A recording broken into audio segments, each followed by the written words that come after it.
కొత్త స్టార్టర్తో మేము ముందుకు వచ్చేస్తుందండి. ఫ్రాన్స్ 65 ఆర్ ఫ్రాన్స్ పకోడీ అనమాట. పకోడీలా చేసుకోవచ్చు దీన్ని.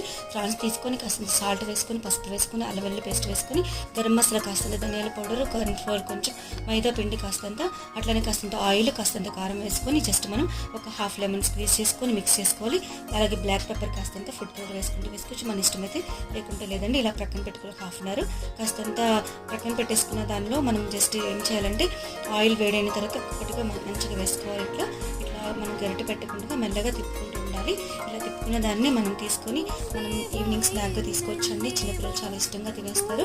చాలా ఈజీ నాన్ వెజ్ స్టార్టర్ అనమాట. జస్ట్ పచ్చిమిర్చి, కరివేపాకు వేసుకొని ఇలాగ మనం తీసుకొని నంచుకొని తింటే చాలా బాగుంటుందండి. అలాగే మనం కాస్తంత కాజూస్ కూడా వేసుకోవచ్చు. దీనిలో కాజూస్ కూడా యాడ్ చేసుకొని తింటే పకోడీ చాలా చాలా బాగుంటుంది. కొత్త స్టార్టర్ అనమాట ఇది. మనం అప్పుడప్పుడు ఇలా ట్రై చేస్తూ ఉంటే బాగుంటుంది. ఇప్పుడు మీరు ట్రై చేస్తారా? ట్రై చేయకపోతే ట్రై చేయండి. లైక్ చేయండి, షేర్ చేయండి, సబ్స్క్రైబ్ చేసుకోండి. Thank you.